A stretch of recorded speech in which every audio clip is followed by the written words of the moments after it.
Bismillahirrahmanirrahim. Assalamualaikum warahmatullahi wabarakatuh. Bismillah, alhamdulillah, wassalatu wassalamu ala rasulillah Sayyidina Muhammad bin Abdullah wa ala alihi wa sahbihi wa man wala wa la hawla wa la quwata illa billahil aliyyil azim. Subhanaka la ilma lana illa ma 'allamtana innaka antal alimul hakim. Wa qala rabbi shrah li sadri wa yassir li amri wa hlul 'uqdatan min lisani yafqahu qawli wa qur rabbi zidni ilman warzuqni fahman amin ya rabbal alamin. Alhamdulillah, puji dan syukur kehadirat Allah Subhanahu wa taala atas segala nikmat yang Allah karuniakan kepada kita, terutama nikmatul Islam, nikmatul iman, nikmat sehat wal afiat. Salawat beriring salam kita curahkan kepada junjungan kita Nabi besar Muhammad sallallahu alaihi wa alihi wa sahbihi wasallam. Semoga kita menjadi pengikut beliau sampai akhir hayat kita, mendapat syafaat beliau, dan semoga nanti kita dimasukkan ke dalam surga bersama barisan beliau. Amin ya rabbal alamin. Bismillahirrahmanirrahim. Kita masih di penghujung bab kota Madinah. Bismillahirrahmanirrahim. Qala al-mu'allif wa nafa'ana bihi wa bi ulumi fid dharain amin. Ila qawlihi nafa'ana Allah bihi. Al-iktsaru min al-ibadati fi rawdati syarifah. Rawdah yang kita kenal di kota Madinah diperkuat oleh sabda baginda Rasulullah sallallahu alaihi wasallam, "Ma baina baiti wa minbari rawdatun min riyadil jannah." Hadis riwayat Bukhari dan Muslim. Rasulullah mengatakan, antara mimbar dan rumahku, ma baina baiti wa mimbari, antara mimbar dan rumahnya Nabi. Nah, jadi makamnya Nabi itu, makamnya Rasulullah itu yang sekarang itu adalah rumahnya Rasulullah SAW. Ya, rumahnya Nabi bersama Sayyidatuna Aisyah, yaitu kamar Nabi SAW, Sayyidah Aisyah. Dulu Sayyidah Aisyah sering berada di, setelah Nabi Muhammad meninggal, Sayyidah Aisyah itu sering berdiam di makam itu, di dalam makam itu Sayyidah Aisyah. Kemudian meninggal Sayyidina Abu Bakar. Sayyidina Abu Bakar kan berada di samping Rasulullah. Sayyidah Aisyah masih di situ karena Sayyidina Abu Bakar ayah. Tapi ketika masuk Sayyidina Umar, ya Sayyidina Umar bin Khattab, ya kan di situ Sayyidina Umar. Ada juga Sayyidah Aisyah tidak lagi berada di dalam, karena bukan lagi menurut Sayyidah Aisyah, walaupun apa ya, makam, walaupun hanya sekedar makam saja, tapi Sayyidah Aisyah tidak mau lagi seperti berada di dalam itu berlama-lamaan. Ya, dulu itu menginap, tidur di situ gitu. Karena di samping suami juga di samping ayah sendiri. Tapi kalau ada Sayyidina Umar, berarti orang lain itu menjaga bagaimana Sayyidah Aisyah itu walaupun dalam bentuk yang tidak ada sekalipun, tapi Sayyidah Aisyah tidak mau. Sayyidina Umar, keistimewaan yang begitu besar kalau kita ambil pelajaran dari Sayyidina Umar. Orang yang dulu betul-betul membenci Nabi Muhammad SAW, benci betul. Bahkan Sayyidina Umar itu pernah mengatakan waktu di zaman jahiliyahnya, sebelum masuk Islam, dia mengatakan, seandainya aku bertemu dengan yang namanya Muhammad, maka pedangku inilah yang akan menghulus lehernya. Jadi kebenciannya itu betul-betul dalam banget Sayyidina Umar itu. Pada akhirnya Sayyidina Umar bin Khattab masuk Islam, berubah. Benci itu lalu berubah menjadi cinta. Makanya kalau kita, pelajaran yang kita ambil itu, kalau benci itu jangan terlalu benci banget lah sama orang. Takutnya nanti berubah menjadi lebih mencintai. Sayyidina Umar itu termasuk orang yang paling benci Tapi kita lihat orang yang dulu membenci Nabi sekarang makamnya berada di samping Nabi Muhammad SAW. Jadi kalau mencintai orang juga tidak usah terlalu cinta-cinta banget. Dasarnya kita cinta dengan seseorang itu, baik istri, baik anak, semuanya itu berdasarkan karena Allah dan karena Rasulullah. Karena kalau cinta itu tidak didasari dengan karena Allah dan karena Rasulullah, maka sifatnya nanti pamrih, minta balasan. Tapi kalau karena Allah dan karena Rasulullah, nggak bisa. Ya, dia mau balas, alhamdulillah. Dia tidak mau balas juga, tidak jadi masalah. Itu karena Allah. Jadi betul-betul cintanya murni. Ya, itu murninya karena Allah dan karena Rasulullah SAW. Karena kalau karena sesuatu sakit hati nanti, sakit hati. Tapi kalau karena Allah, karena Rasulullah, tidak akan sakit hati. Ya. Kalaupun dia meninggalkan, ya sudah. Mungkin takdirnya Allah. Kita udah baik sama dia. Ternyata balasan kebaikan kita dibalas kejahatan. Karena kita mencintai dia karena Allah. Membenci dia pun karena Allah dan karena Rasul Shallallahu Alaihi Wasallam. Kemudian Rasulullah mengatakan antara baiti dan mimbarku itu adalah taman daripada taman surga. Perbanyak ibadah ya, kalau memungkinkan kita untuk memperbanyak ibadah, ya seandainya memang sudah punya aturan di sana, kita tidak bisa berlama-lamaan, tidak usah memaksa sampai ikuti aja aturan orang yang sudah menetapkan. Karena sekarang kan punya aturan sendiri, nggak bisa kayak dulu lagi bisa duduk berlama-lamaan semuanya, nggak bisa. Sekarang kan mereka sudah mempunyai aturan. Kalau saya dulu ingat, saya ke sana itu duduk di Raudhah itu menghatamkan burdah. Setiap duduk di sana itu baca burdah, pujian untuk Nabi Muhammad SAW. Baca burdah. Kadang kita pernah maulidan, ya, tapi maulidnya diam-diam gitu. Baca gitu bareng kawan namanya. Tapi diam-diam gitu. Nanti berdirinya juga enggak frontal. Curi-curi bisa. Ya, tapi kalau sekarang mungkin enggak bisa. Wallahu alam. Yang baru-baru ini ya katanya pakai kertas, pakai apa? Kupon, bukan kupon, apa namanya? Waktu ya. Pakai apa semuanya, pakai dibatasin semuanya. Ya intinya sebisa mungkin untuk bisa berada di Raudhah. Itu adalah taman surganya yang diungkapkan baginda Rasulullah sallallahu alaihi wasallam. Kemudian ziyaratu baqiyatul masajid al-ma'thurah wal amakinul asariyah.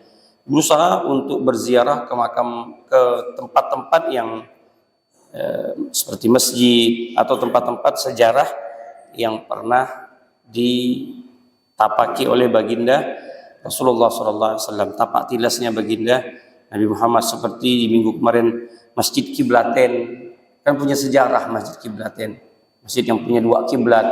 Bagaimana dulu kita menghadap ke Masjidil Aqsa, kemudian Nabi SAW diperintahkan tepatnya di waktu sholat zuhur, Nabi SAW diperintahkan oleh Allah untuk menghadap ke Masjidil Haram, kan Masjidil Aqsa dan Masjidil Haram. Masjid Kiblaten sampai sekarang ada. Kemudian Masjidil Fatah, ini kalau saya ingat Masjidil Fatah, saya punya cerita yang tidak mengenakan ini. Saya kepengen, kan Masjidil Fatah ini ada di Khandak. Khandak, Bu.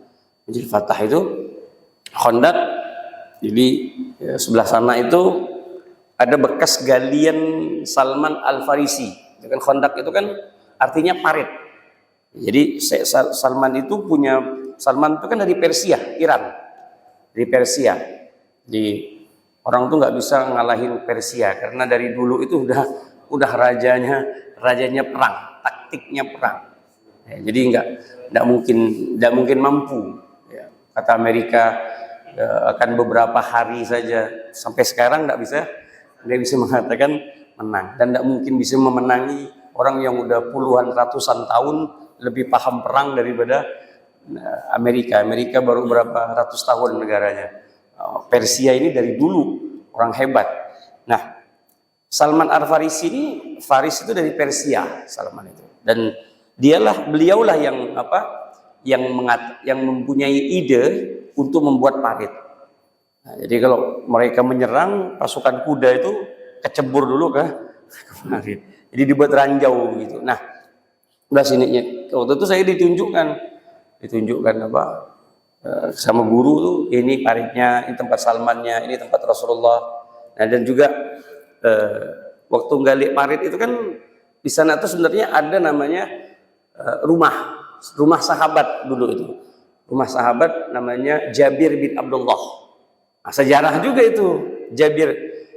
Jabir bin Abdullah itu punya sejarah punya makanan. Lalu dia bilang sama istrinya, masakan Nabi. Ini kan capek nih, buat parit nih. Kata Jabir, buatkan sedikit makanan untuk Nabi dan para sahabat-sahabatnya yang ini. Jadi buatlah sama istrinya untuk ukuran 8 orang gitu. Lalu Rasulullah bilang sama Jabir, wahai Jabir, wahai ya Rasulullah, di rumah ada masak sedikit untuk engkau dan para sahabat-sahabat. Iya, kata Rasulullah. Sudah selesai Jabir bilang, Rasulullah bilang sama seluruh pasukan, halumu ila baiti Jabir. Ayo semuanya berangkat ke rumah Jabir. Bergegar Jabir. Kata Jabir bisik lagi, ya Rasul, aku cuma ngundang engkau dan sahabat-sahabatmu, tapi bukan pasukan, wahai Rasulullah. Lalu kata Rasulullah, udah Jabir, jangan kau buka makanan itu, biar aku nanti yang mengeksekusinya. Nah, makanya kalau kata orang dulu tuh, kalau bagi apa-apa jangan dibuka kan. Nah, itu berkah di situ. Ya, bukan tangannya kita berkahnya, jangan ambil berkahnya. Jadi waktu itu Nabi SAW yang memerintahkan, kata Jabir, kalau memang engkau ya Rasulullah, aku tak bisa ngomong. Sudah, biar nanti sampai di sana makanannya biar aku yang urus. Bila Rasulullah datang ke sana, Rasulullah yang membagikan itu, akhirnya makan. Seluruh pasukan itu makan semua dan kenyang. Sampai Rasulullah katakan, ada yang mau nambah lagi enggak? Ada yang mau nambah. Jabir pun terkejut. Ini kan diantara mukjizatnya Nabi, taklilul kasir. Jadi yang sedikit itu kalau udah bisa di tangan Nabi itu bisa jadi banyak. Nah, itu mukjizatnya Nabi Sallallahu Alaihi Wasallam. Jadi Al-Fatah di Masjid Fatah. Nah, saya itu mau sholat, lalu dikunci sama penjaga itu. Dia bilang, kita mau masuk, dikunci sama dia. Lalu dia bilang begini, roh sana kata dia, ini haram kata dia. Wah, ngamuk saya. Iya, saya tunjuk muka dia. Saya bilang, apa haram kata saya? Anak mau di sini, mau sholat, berdalil, berdebat. Dia nyamperin kita, saya samperin lagi. Teralis, udah dia di dalam kan. Dia ceramah, kita ceramah enggak? Dia sangka saya ini enggak bisa Arab. Saya tunjukkan gelang saya. Saya pakai gelang Yaman. Nah, tunjukkan, diam begini, baru dia lari. Saya bilang, saya datang ke sini, saya bayar visa kata saya. Ini hak saya. Ini masjid bukan masjid ini punya ente. Itu cuma disuruh jaga saja. Kawan saya bilang, udah deh, apa nih udah haji? Kita udah selesai haji gitu deh. Kalau waktu haji saya tak mungkin berdebat gitu. Ini udah selesai dah haji nih. udah dari apa? Udah haji udah selesai baru ke Madinah. Ini udah selesai haji gitu. Ini orang nuduh gitu apa? Dia takut kita ngusap masjid diusap-usap begini, kita mau sholat kok, sunnah di Masjid Fatah, masjid yang punya sejarah, ditutup pula. Apa haknya mau nutup kan begitu. Nah, inilah kadang-kadang kesal betul waktu itu. Ya, kita kepengen sholat di masjid tersebut tapi tidak bisa. Kemudian ziaratul masajidil ma'sura wal amakinil athariyah, Masjid Qiblatin wa Masjidul Fatah wa Turbatus Syifa wa Wadil Aqiq wa Jabal Salah wa ghairi zalik. Ya, bisa tempat-tempat yang mempunyai sejarah yang pernah ditempati oleh baginda Nabi sallallahu alaihi wasallam. Dan pastikan terakhir di kota Madinah tidak lain dan tidak bukan amaliyah yang paling afdal adalah al-iktsaru minas sholati ala Nabi sallallahu alaihi wasallam, yaitu memperbanyak salawat kepada Rasulullah sallallahu alaihi wasallam. Ini menghubungkan hati kita dengan baginda Rasul. Kayaknya kalau kita ke sana tidak akan pernah mungkin air mata kita tidak mengalir ketika kita mengucapkan salam, assalamu alayka ayuhan nabiyyu warahmatullahi wabarakatuh. Yang biasanya kita ucapkan salam itu hanya di waktu sholat dan dalam keadaan jauh. Waktu sholat kita assalamu alayka ayuhan nabiyyu warahmatullahi wabarakatuh. Nah, biasanya kita hanya dari jauh, tapi saat itu kita berhadapan di makam Nabi Muhammad SAW. Sebenarnya tidak ada kata jauh. Jauh itu kan hanya jasad saja, tapi roh tetaplah dekat. Sehingga para ulama mengatakan innamal qurbul arwah la qurbul ajsad. Yang namanya dekat itu bukan dekatnya jasad, tapi dekatnya roh. Bagaimana roh kita itu merasa dekat dengan Nabi Muhammad SAW. Nah, untuk menjadikan roh kita itu dekat dengan Rasulullah, tidak ada kata lain kecuali sholawat. Jadi eman kalau sampai di kota Madinah, kita itu tidak memperbanyak kedekatan kita kepada Rasulullah. Jadi ucapkanlah salam kepada Nabi Muhammad SAW. Nah, kalaupun di negara kita mengucapkan salam, apakah sama? Sebenarnya sama saja, sama. Kalau orang yang sudah punya kedekatan dekat dengan Rasulullah, ya sama. Karena kalimatnya yang diperintahkan itu assalamu alaika. Ka itu dalam bahasa Arab itu adalah orang yang hidup yang kita ajak bicara. Makanya kan dia tidak boleh domir itu diganti assalamu alaihi, batal sholat kita.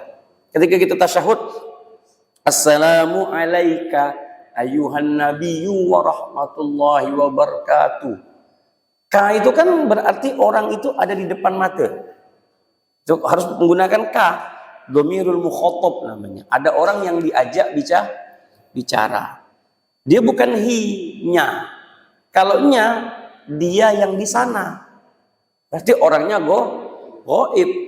Tapi ketika kita mengucapkan salam kepada Rasulullah itu ada di depan mata kita. Hanya saja kita yang tidak tahu, yang tidak melihat.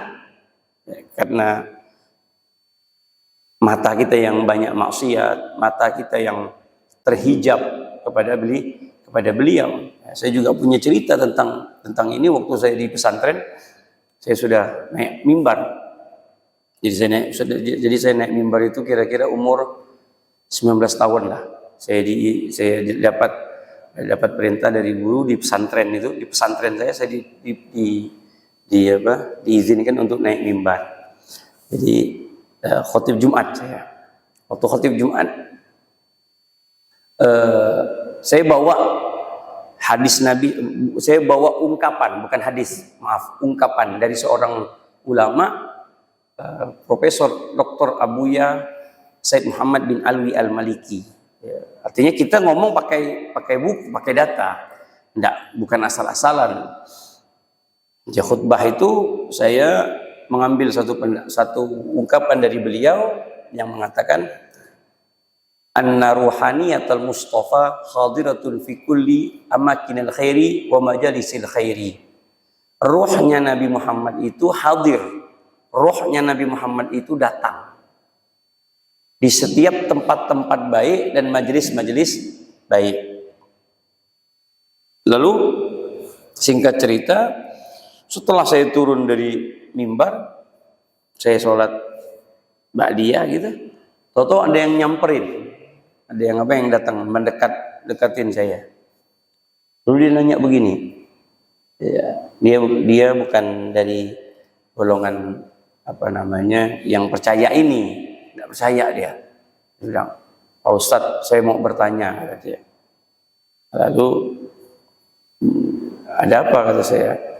Tadi tentang ceramahnya Pak Ustadz saya kurang setuju, kata dia. Kenapa, kata saya? Iya, mana dalilnya kalau Nabi itu hadir, kata dia. Kalau Nabi itu datang dan hadir di tempat-tempat yang baik. Saya bilang, kalaulah Bapak bertanya seperti itu, saya tanya balik. Ketika mengucapkan kalimat Assalamu alaika, itu Bapak ngerasa nggak Nabi itu ada? Diam dia kan? Oh, itu berbeda, kata dia. Saya kepengennya itu Al-Quran dan hadisnya. Oh, macam iya sekali. Ya. Jangan ke Quran dan hadis dulu, kata saya. Jangan ke Quran hadis. Bukan tidak berquran dan hadis. Pemahaman para ulama itu diambil istinbatnya dari Al-Quran dan hadis. Sekarang saya mau tanya, ketika menggunakan kalimat ka, mukhotabah ka itu, kamu, kan artinya di depan. Itu datang ada enggak? Dia diam saja. Oh, enggak seperti itu, kata dia. Oh, pokoknya intinya enggak mau menerima. Bagaimana ungkapan dalil yang kita kasih. Oh, enggak bisa Pak Ustadz, kata dia. Ini begini enggak. Ya itu hanya sekedar apa, kata dia? Hanya sekedar perintah saja. Tapi bukan berarti kita meyakini Rasulullah itu hadir, kata dia. Allahu Akbar. Ya sudahlah, kata saya. Tidak perlu diperpanjang, Bapak mau percaya ya sudah, tidak mau juga saya tidak jadi masalah. Waktu itu kita tidak memperpanjang itu. Tapi dia ngotot terus, dia ngotot gini. Saya bilang, Bapak juga nggak bakal mau dengar apa yang saya ucapkan. Ya. Jadi menurut saya lakum dinukum waliyadin. Tidak, Bapak percaya Bapak itu, saya percaya itu. Oh, tidak bisa Pak Ustadz, kata dia. Ya, kita ini harus berdalilkan. Panjang cerita ini ngajak berdebat ini nampaknya. Saya udah pusing-pusing aja. Saya bilang pendapatnya para ulama itu, Bapak, kata saya, itu adalah pendapatnya juga yang diambil dari Al-Quran dan hadis. Ya. Saya tanya lagi, pusing-pusing saya. Ngomong tentang hadis sahih, ngomong tentang hadis ini. Terus saya bilang, Bapak ngomong hadis sahih, hadis hasan, hadis dhaif. Coba saya mau tanya, Pak, kata saya. Apa syarat hadis itu menjadi hadis sahih? Ayo, kata saya. Diam dia. Nah, ini tidak didapati dengan mereka ini. Ya. Apa Pak? Syarat hadis sahih itu punya syarat, kata saya. Apa syaratnya? Diam. Ya enggak tahu. Nah, Bapak aja ngomong hadis sahih aja enggak tahu. Kapan hadis itu bisa sahih, kapan hadis itu bisa hasan, kapan hadis itu bisa dhaif. Saya sebutkan, Pak, syaratnya, kata saya. Ittisalus sanad, adalatur rawi, dhabtur rawi, khulu minasyuzud, khulu minal illah. Ada 6, Pak. Nah, Bapak ngerti enggak apa yang saya ucapkan? Enggak tahu, kata dia. Udahlah, Pak, kata saya. Terlalu panjang nih, Pak, kata saya. Ini kalau saya bahas 6 syaratnya ini, ya, makanya kita enggak bisa, Pak. Hadis sahih, hadis hasan, kita tahu itu hadis sahih hasan itu dari siapa? Dari ulama, Pak. Bukan dari Nabi. Nabi tak pernah cerita hadis sahih, Nabi tak pernah cerita hadis Hasan, Nabi tak pernah cerita hadis dhaif. Tidak ada di zaman Nabi. Saya bilang. Ini otot apa? Tak mau, pokoknya kita ini kan diberikan sama Nabi Quran, kita diberikan sama Nabi hadis. Imam Syafi'i pakai Quran kata dia. Dia tak pakai apa? Tak pakai imam. Syafi'i dia. Saya ngamuk waktu itu. Maka saya bilang, bapak ini Syafi'i mana ni kata saya. Syafi'i belakang rumah saya ada gak Syafi'i pak kata saya. Gurau dia. Ya Imam Syafi'i, ya imam kata saya. Sebut-sebut betul-betul lah kata dia. Lalu dia bilang, itu Imam Syafi'i pakai Quran. Imam Syafi'i pakai apa? Pakai apa? Pakai hadis. Hadisnya sama kata dia. Qurannya sama, hadisnya sama. Kenapa kita harus ngambil pendapat dia? Ya udah ambil saja Quran. Pak, kata saya, Imam Syafi'i itu pantas kalau kita ambil. Umur 4 tahun hafal Quran kata saya. Umur 7 tahun hafal kitab Muwatta. Umur 14 tahun udah diizinkan gurunya Imam Waqi untuk menjadi mufti. Nah saya mau tanya, bapak umur 4 tahun kemana? Ya makin marah dia kan. Dia ngajak-ngajak terus nih, saya pusing dah kepala. Diam dia kan. Ya, bapak umur 7 tahun hafal apa kata saya. Ya. Lalu dia bilang begini, saya alhamdulillah Pak Ustaz hafal Quran. Oh saya tak heran orang hafal Quran. Saya bantai lagi. Pak, kata saya, orang hafal Quran itu biasa-biasa saja Pak, kata saya. Karena Al-Quran sendiri yang sudah mengatakan bahwasanya kata Allah, siapapun mampu untuk menghafal Al-Quran, bahkan orang kafir sendiri pun bisa menghafal Al-Quran. Tapi Allah tak berikan pemahaman tentang Al-Quran itu, kata saya. Kadzalika salaknahu fi qulubil mujrimin la yu'minuna biha, kata saya bilang. Al-Quran itu Pak, kata saya. Sampean ini kata dia, kamu ini menuding saya kata dia macam orang kafir. Bukan Pak, kata saya. Banyak orang hafal Quran tapi Al-Quran tak bisa memberikan dia hidayah. Di zaman Nabi itu Pak banyak Pak orang-orang hafal Quran. Bahkan Nabi pernah dihina dengan orang-orang penghafal Quran. I'dil ya Muhammad, waktu Nabi Muhammad lagi bagi-bagi, ini orang-orang yang begini ini dia katakan ini Muhammad tidak adil. Adil lah dalam membagikan. Muhammad sampai mengatakan hadisnya nanti, ini akan ada orang-orang seperti ini. Penghafal Quran, cuman dia tadi itu punya sifat seperti menentang Nabi, dan Nabi SAW menggambarkan ini Quran cuman sampai di tenggorokannya saja, tak masuk ke hatinya. Penghafal Quran seperti itu kata Nabi SAW. Wow. Pokoknya cerita waktu itu tuh panjang lah, cerita panjang lah dia ngajak apa. Saya bilang tidak bisa Pak, kita ini harus mendapatkan pemahaman dari lisannya para ulama. Orang tuh tahu hadis sahih, makanya kalau kita ketemu nanti sama orang-orang seperti ini, Bapak Ibu tinggal bilang saja. Dia kan pasti hadis Quran, seakan-akan kita ini tidak menggunakan Quran dan hadis, kan pemahamannya kan begitu kan, kayak model macam iya sekali, kayak kita ini salah gitu. Kita ini salah, kita ini menggunakan pendapat para ulama ini seakan-akan kita ini salah gitu.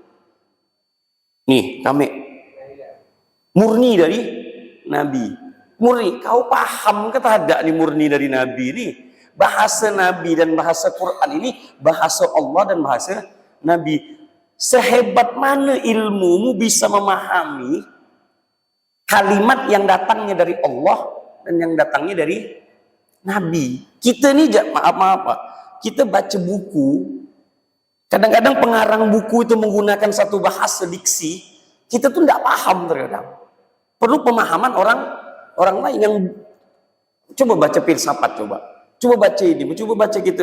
Ada buku yang kita tidak mungkin bisa mampu bacanya, diterangkan oleh orang yang paham karena punya ilmunya tadi. Nah kita tidak punya ilmu itu.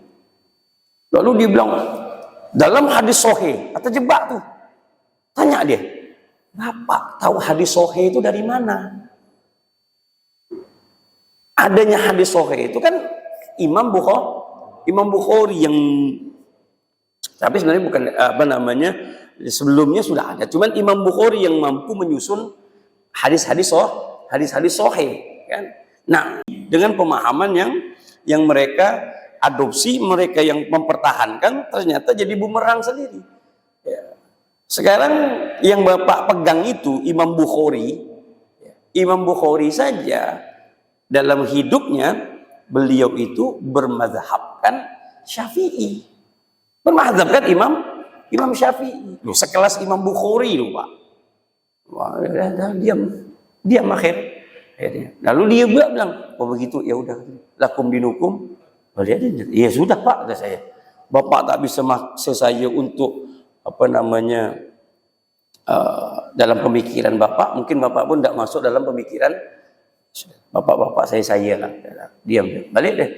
Ya, kawan-kawan saya udah mau datang, dia bilang tak usah, sini ya, gampang. Maksudnya di situ tadi ya, kita ingin mengungkapkan sebuah ungkapan dari Syekh Muhammad itu bahwasanya rohnya Rasulullah SAW itu hadir, dan itu mutlak biasa-biasa saja, dan banyak sekali hadis-hadis Rasulullah SAW yang mengatakan bahwasanya hidupku dan matiku itu sebenarnya tidak ada perbedaan, sama-sama saja. Jadi ya bukan berarti Rasulullah SAW itu meninggal lalu meninggal seperti kita, tidak, berbeda. Bal ahya'un inda rabbihim turzaqun. Jangankanlah sekelas para nabi, sekelas para aulia, sekelas para syuhada, itu pada hakikatnya mereka itu hidup.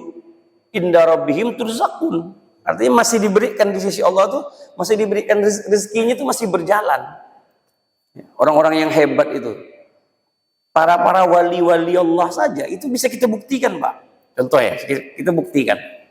Antum kalau ziarah ke makam-makam wali, lihat. Para wali itu bisa menghidupkan orang yang hidup. Maksud saya bukan menghidupkan orang yang hidup, dari ekonomi. Lihat. Berapa banyak yang hidup, contoh misalkan di Ampel aja lah. Di Ampel. Berapa banyak orang yang jualan di Ampel. Di makam wali. Tak usah jauh-jauh lah, di sini aja lah. Di mana? Batu Layang. Berapa banyak orang yang jualan di sana? Ya. Kan karena adanya makam kan. Makam ini udah mungkin ratusan tahun, ya, di mana orang bisa hidup dari jualan di situ kan. Makanya. Coba kalau orang biasa untuk jualan, ini kita mati nih, lalu ada orang jualan di samping kuburan, siapa yang nak beli? Gitu. Siapa yang nak berziarah ke mana? Makam. Suko-suko anak seorang yang ziarah. Itu pun kalau dia ingat tak ingat mungkin lebaran dia. Kadang-kadang dah tak ingat lagi ada lebaran karena sibuk dengan masing-masing. Tapi kalau para wali Allah, enggak. Allah tunjukkan ini orang yang meninggal saja bisa menghidupkan ekonomi. Jangan duduk di sini. Berapa banyak orang yang menghidupkan keluarganya dari jualan yang dia dapatkan, ya, dari hasil jualan tersebut. Nah, ini membuktikan para wali Allah itu hidup, ya, hidup. Itulah janji Allah Subhanahu wa taala. Bal ahya'un inda rabbihim turzaqun. Ya, itu para wali, bagaimana para nabi. Artinya Nabi sallallahu alaihi wasallam, apalagi Nabi Muhammad sallallahu alaihi wasallam. Dan terakhir, ya, perbanyak sholawat kepada baginda Rasulullah SAW. Inilah hubungan kita dengan Nabi Muhammad. Kalau kita mau tahu Bapak Ibu, seberapa dekat nanti kita dengan Nabi Muhammad di yaumil qiyamah, itu gampang. Tergantung berapa banyak sholawat kita kepada beliau. Udah itu aja. Berapa banyak sholawat kita kepada Rasulullah SAW. Semakin banyak sholawat kita, berarti kita berada di ring satu. Nabi Muhammad mengatakan, aulan nasi bi yaumil qiyamah aktsaruhum alayya sholatan. Orang yang paling dekat denganku nanti di hari kiamat, mereka adalah orang yang paling banyak sholawat kepadaku. Siapa yang paling banyak sholawat kepada Nabi Muhammad, berarti dia paling dekat dengan Nabi. Kalau sholawatnya kita kurang, berarti kita jauh dengan Nabi. Udah, selesai. Nah, yang tahu itu kita. Seberapa banyak sholawat kita kepada Rasulullah Sallallahu Alaihi Wasallam, dan itu menunjukkan tebalnya iman, Pak. Jangan sembarangan ya. Tebalnya iman kita itu diukur dengan sholawatnya kita. Ayo, berapa banyak dalam sehari sholawat? 1000, 2000, 3000, atau cuma 100? Kalau 100 sih itu ya daripada tak ada, itu sih daripada saya sholawat Pak Ustaz. Setiap hari saya sholawat. Kapan? Jadi waktu sholat kata dia. Iya juga. Tapi berarti cuma 5 kah? Cuma 5 kali. Ditambah sholat sunnah yang paling banyak-banyak 20 kah? 20 kali. Itu rugi. Ya, rugi. Sangat rugi sekali ketika orang itu tidak punya koneksi langsung dengan Nabi Muhammad. Karena Allah itu meridhoi kita lewat Nabi Muhammad. Kalau Nabi Muhammad ridho, selesai. Allah ridho. Tapi kalau Nabi Muhammad tidak ridho, ya udah, Allah pun tidak membukakan pintu ridhonya. Jadi ada pada Nabi Muhammad SAW. Dan sholawat itu ringan. Tapi kenapa kita berat? Ya, tadi itu iman yang tidak tebal. Sholawat ringan, Pak. Udahlah ringan, mudah, pahalanya besar. Tapi pertanyaannya, toh kenapa kita tidak pernah salawat kepada beliau? Lisan kita tuh kok tidak mudah. Itu menunjukkan iman kita lemah. Udah, iman itu lemah. Kenapa? Ya tadi, salawatnya kita itu sangat sedikit sekali. Banyak dalam Al-Quran itu begini, Pak. Ya, ketika Allah menggunakan kalimat dalam sebuah perintah, ya ayyuhalladzina amanu misalkan. Itu kan Allah kan panggil orang-orang yang beriman. Artinya imannya kuat, sempurna. Seperti puasa dan diantaranya sholawat. Ya ayyuhalladzina amanu shollu alaihi wasallimu taslima. Ini kan perintah Allah nih. Dalam Al-Quran surah Al-Ahzab kan ayat 58. Innallaha wa malaikatahu shalluna 'alan nabi ya ayyuhalladzina amanu shallu 'alaihi wasallimu taslima. Wahai orang-orang yang beriman. Jadi yang mampu bersalawat itu hanyalah orang yang beriman saja. Yang imannya sempurna, yang imannya kuat bisa. Amalnya mudah, pertanyaannya, tapi kenapa lisan kita tidak spontan untuk salawat kepada Nabi? Kan amalannya mudah. Pegang tasbih misalkan, ya. Tasbih, duduk sambil duduk. Sallallahu alaihi Muhammad, sallallahu alaihi Muhammad, sallallahu alaihi Muhammad. Mudah, lisannya mudah, pahalanya besar, kan begitu. Bahkan Nabi Muhammad mengatakan satu sholawat yang kau baca diganjar oleh Allah 10 kebaikan, dihapus oleh Allah 10 kejahatan, diangkat oleh Allah 10 derajat. Satu sholawat. Bagaimana kalau 100? Bagaimana kalau 1000? Bahkan di riwayat Imam Suyuti dalam kitabnya Tanqihul Qaulul Hadis dikatakan, barang siapa yang melazimkan sholawat dalam seharinya 80 kali, maka Allah akan haramkan jasadnya untuk disentuh api neraka. Kurang apa lagi coba pahalanya? Dan tidak ada amalan yang paling hebat, Bapak Ibu, dan yang paling pasti diterima kecuali sholawat. Antum pergi haji, antum pergi umroh, kita sholat, kita puasa, kita zakat, itu masih gantung antara diterima dan tak ada, Pak. Masih gantung. Tapi bukan berarti tidak diterima. Kita masih 50-50 nih amalan kita ini. Antum pergi haji, antum umroh, kita sholat subuh tadi, ya kewajiban, tapi masalah diterimanya 50-50. Sedekah 50-50 masih menggantung. Bainas sama'i wal ard, antaranya masih gantung ini amalan. Antara diterima dan tak ada. Tapi harapan kita, ya Allah, walaupun amalanku ini masih kurang, ya Allah, kurang dari khusyuk, kurang dari ikhlas, ya Allah, terimalah ya Allah. Itu kan harapan. Tapi rasa takut juga ada. Kenapa? Kalau amalan tersebut terkontaminasi sifat riya, sifat sombong, ada ujubnya. Keluar masjid dari rumah, tengok komplek memang membuta semua orang ini. Tak ada yang nak keluar nak makmurkan masjid. Cuma aku seorang yang makmurkan masjid. Merasa angkuh. habis sama. Macam mana mau diterima semua? Ya hanya menggugurkan kewajiban. Karena yang Allah terima itu dalam sebuah ibadah, yang Allah inginkan hanyalah keikhlasan murni, pure hanya karena Allah. Kan berat Pak Bu, berat. Kadang kita ibadah pengen dipandang, pengen disebut. Ketika kita infak, pengen disebut orang, pengen dipuji. Wah ini berat. Ya tetaplah kita ibadah. Jangan bilang kalau gitu kita tak usah sholat lah, Bib.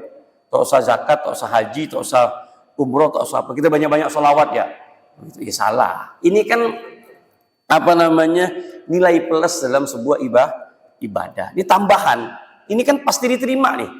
Antum mau sholawat macam mana pun pasti diterima. Dalam keadaan apapun pasti diterima. Pasti. Saya katakan pasti. Bukan saya, ulama. Kalau saya sih tak pantas. Adimi sholata ala Nabi Muhammadi faqabuluha khairun min ghairi taraddudi a'maluna bainal qabuli wa raddiha ila sholata ala Nabi Muhammadi. Kalau sholawat pasti diterima.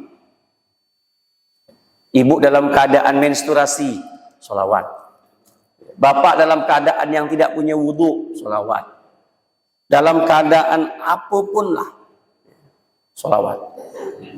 Saya tak paham artinya Pak Ustadz, sholawat.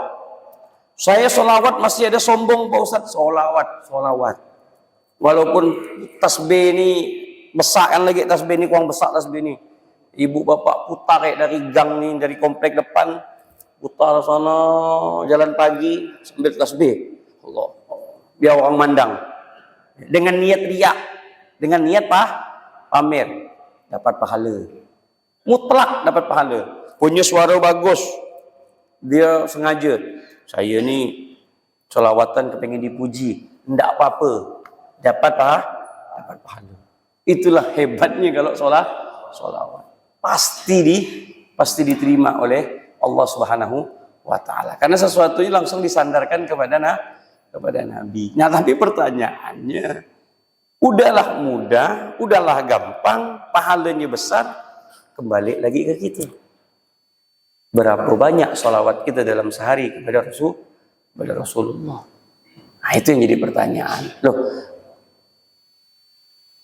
tidak pernah Pak Ustadz sikit, berarti iman kita lemah. Cintanya kita hanya mengaku-ngaku aja. Kita ngaku cinta kepada Rasulullah, tapi tidak berarti imannya lemah. Imannya tidak kuat, hatinya tidak kuat, tidak terkoneksi dengan Nabi Muhammad sallallahu alaihi wasallam. Kita tuh terkadang gini, Pak Bu. Kita tuh banyak lupa.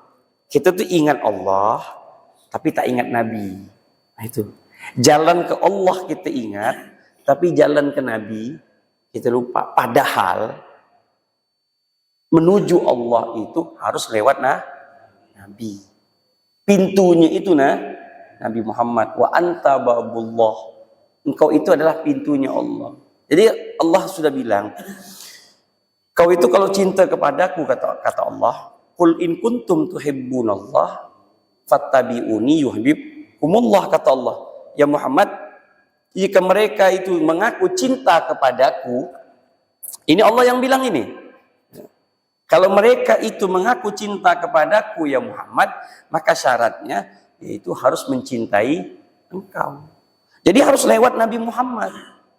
Kalau Nabi Muhammad ini kita sudah lewat pintunya, maka Allah Subhanahu wa Ta'ala pun akan menerima. Kita banyak ini, zikirnya kita kuat semuanya. Tapi koneksi kita dengan Nabi Muhammad lemah. Itu bagaikan orang bercinta itu bertepuk sebelah tangan. Tidak bisa. Tidak mungkin mampu. Tidak mungkin dapat kita cintanya Allah. Karena ada namanya itu bab ma'rifat. Dalam kajian tasawuf itu kan ada namanya kajian ma'rifah kan, mengenal Allah. Dia berusaha lah untuk mengenal Allah, tapi lupa kajian mengenal Nabi Muhammad. Jadi orang itu belajar ma'rifah tanpa mengenal Rasulullah Sallallahu Alaihi Wasallam itu mustahil bisa sempurna. Jadi belajar ma'rifah kepada Nabi Muhammad, belajar juga ma'rifah, barulah belajar ma'rifah kepada Allah. Jadi dua-duanya itu harus bermain. Ini kan kita nih berzikir kuat, tapi salawatnya kurang. Ya, tidak bisa. Ya. Zikir, salawat itu ya termasuk zikir. Nah, kembali lagi, kecintaan itu bisa kita lihat dari lisan kita. Seberapa banyak salawat yang kita baca kepada Rasulullah SAW. Jadi kalau sebagai penutup, seandainya ada orang yang bertanya, Pak Ustadz, salawat apa yang paling afdol? Maka jawabannya salawat Ibrahimiyah. Itu salawat Ibrahimiyah itu adalah salawat yang paling sahih. Artinya itu memang hadisnya sahih. Sebagaimana sahabat bertanya kepada Nabi Muhammad, ya Rasulullah, kami ini tahu bagaimana mengucapkan salam kepadamu. Tahu.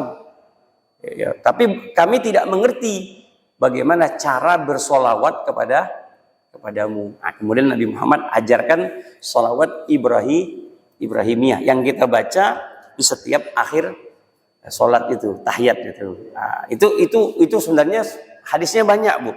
Cuman itu dari beberapa banyak riwayat dikumpulkan menjadi satu. Sampailah innaka hamidum majid. Nanti kalau kita baca hadisnya putus-putus. Banyak riwayatnya. Banyak sekali riwayatnya. Kemudian para ulama kita yang mengumpulkan, nah itulah balik-balik lagi kepada lari-lari kepada ulama. Cuma nanti buka kalau Bapak Ibu punya kitab Riyadhus Shalihin karangan Imam Nawawi, nah coba nanti baca tentang hadis-hadis salawat Ibrahim. Hadisnya pendek-pendek. Ya, pendek-pendek. Tidak sampai yang sempurna yang kita baca Allahumma sholli ala sayyidina Muhammad wa ala sayyidina Muhammad kama shallaita ala sayyidina Ibrahim wa ala sayyidina Ibrahim mubarak. Bukan begitu. Itu sudah dikumpulkan dari banyak riwayat. Sama kayak azan itu. Ya.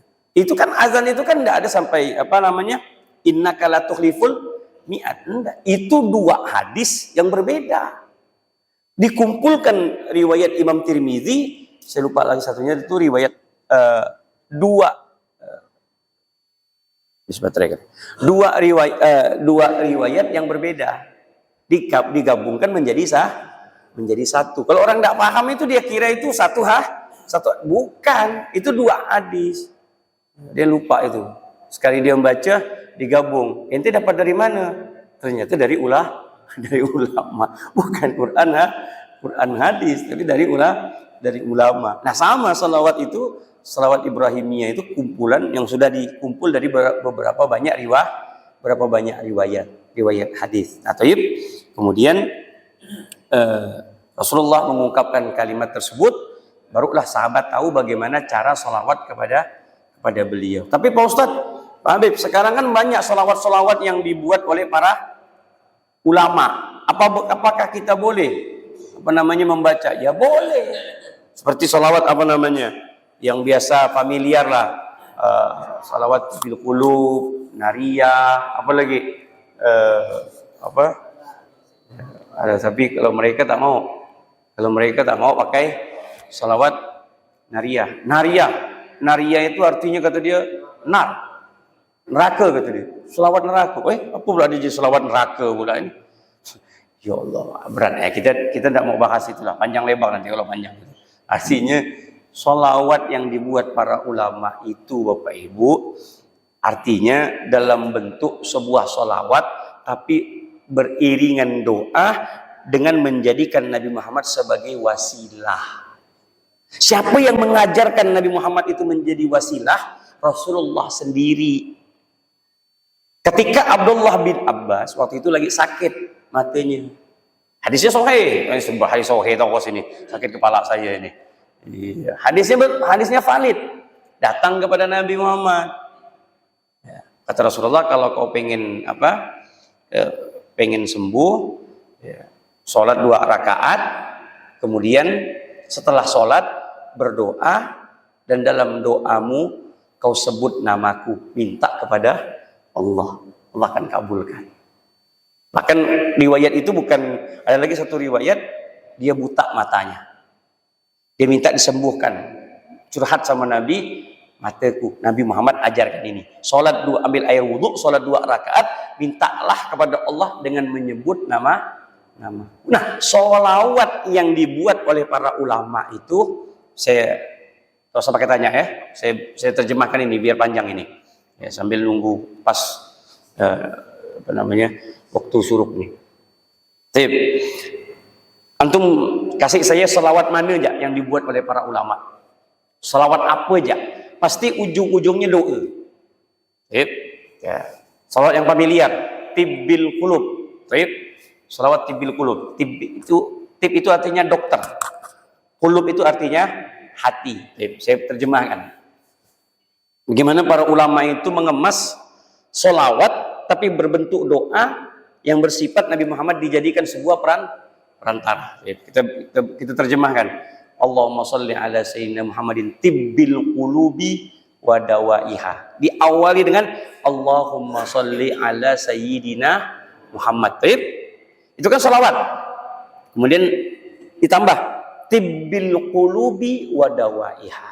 Ha, ada kalimat ha di situ. Hanya itu domir yang mempunyai arti kembali keberkahan sholawat. Tibbil qulubi wa dawa. Ya Allah, jadikanlah sholawat tadi yang aku baca sebagai pengobat hatiku. Wa afiyatil abdani wa shifaiha. Ya Allah, jadikanlah sholawat tadi sebagai obat dari penyakit yang ada dalam tubuhku. Sehatkanlah badanku ya Allah. Lewat apa? Lewat sholawat. Kita itu meminta kepada Allah lewat sholawat tawassul kepada Nabi. Dari mana salahnya? Dari mana pula salahnya? Kan begitu. Wa afiyatul abdani wa shifa wa nuril absari wa dhiyaiha. Ya Allah, jadikanlah aku ini punya mata hati, basirah, punya mata hati yang hidup. Karena ada orang punya mata hati tapi buta. Ya, tak ada empatinya sama orang, tak ada kesian sama orang, itu buta betul mata itu. Mata hatinya itu betul-betul banyak orang yang matanya jelek tapi hatinya buta. Kita tidak mau itu, penyakit itu. Nah, ulama kita ini buatlah sholawat yang berbentuk doa. Coba yang lain lagi coba. Sebutkan aja apa sholawatnya. Pasti dalam bentuk tersebut dalam bentuk bertawasul kepada Nabi Muhammad. Taib. Sholawat yang paling populer lagi yang ditulis oleh Habib Segaf As-Segaf, Habib Segaf Baharun, Habib Segaf bin Hasan Baharun. Sholawat Bushra. Taib. Allahumma sholli ala sayyidina Muhammadin shahibul bushra salatan tubasyiruna biha wa ahlana wa auladana wa jami'i masyayikhina. Apa sih doa itu? Doa itu indah, Pak. Ya Allah, berkat sholawat tadi ya Allah, apa? Tubasyiruna biha. Jadikanlah ya Allah sebagai sholawat tadi kami minta kepadamu tubasyir yang bisa menyenangkan hati. Hatiku senang, wa ahlana, keluargaku senang, wa auladana, anak-anakku senang, wa jami'i masyayikhina, guru-guruku senang juga bahagia, wa muallimina, wa talabatana, wa talibatina, guru-guruku, apalagi santri-santriku, baik santri laki-laki ataupun santri perempuan, wa talabatana wa talibatina min yaumina hadza ila yaumil akhirah. Dari sekarang sampai akhir doa. Coba, apa yang enggak doa coba? Ya, apa yang enggak doa? Semuanya doa. Cuma nanti lihat, ada ha. Itu meminta kepada Allah lewat sholawat, dan sholawat kita jadikan Nabi Muhammad tawassul. Tidak ada yang salah. Oh, kita disalahkan pula. Baca sholawat Ibrahimiyah saja. Yang lain tadi dipakai. Ya, mau sholawat Ibrahimiyah, monggo, silakan. Mau sholawat yang ditulis oleh para ulama-ulama kita, ya, kalau saya sih, tak usah berdebat, mau aku lah dengan dia. Nak baca ini, ya baca. Apalagi dalail khairat. Antum kalau tahu, panjang nih ceritanya nih tentang dalail khairat itu ditulis oleh Syekh Sulaiman Al-Jazuli. Ya, ini ditentang sekali oleh para Wahabiyah. Bahkan dia mengatakan ekstrim tersebut, ekstrim sekali tentang kitab dalail khairat ini. Tidak mau terima. Dalail itu kan sebuah kitab yang dikarang oleh ulama, tapi berbentuk solawat, dan solawatnya itu dalam bentuk hari, Pak. Hari Senin solawatnya ada, Selasa ada, Rabu ada. Jadi dalam satu pekan itu, satu minggu itu kita tidak diputuskan dengan solawat. Tapi mereka tidak mau menerima buku itu, tidak mau. Sama sekali ditentang buku dalail tersebut. Nah, kalau di tempat kita ini kan ada nih majelis dalail yang mimpin itu Ustaz Jalal, yang di Masjid Al-Falah, Masjid Agung Al-Falah, ada beliau majelis dalail. Tapi orang-orang tetangga sebelah ini enggak mau. Selawat ya selawat. Mereka bukan berarti menentang selawat. Enggak. Saya enggak pernah katakan mereka kalau menentang selawat bisa kafir. Kalau ini perintah Allah kok. Cuman mereka tidak mau menerima hasil buatan para ulama. Ya selawat saja, apa yang diucapkan sama Nabi. Jangan mandai-mandai buat-buat, katanya. Ya, repot urusannya. Nanti saya kasih kunutnya Sayyidina Umar, baru tahu hasil. Berarti Sayyidina Umar mandai-mandai. Sebutlah Sayyidina Umar mandai-mandai. Biar nanti ketemu sama Sayyidina Umar nanti. Gitu. Bukan mandai-mandai. Setiap sesuatu yang baik, yang berdampak baik dalam syariat, ya tidak jadi masalah. Wallahu alam. Kira-kira begitulah ya. Jadi sebagai kata penutup, banyaklah sholawat kepada Rasulullah SAW.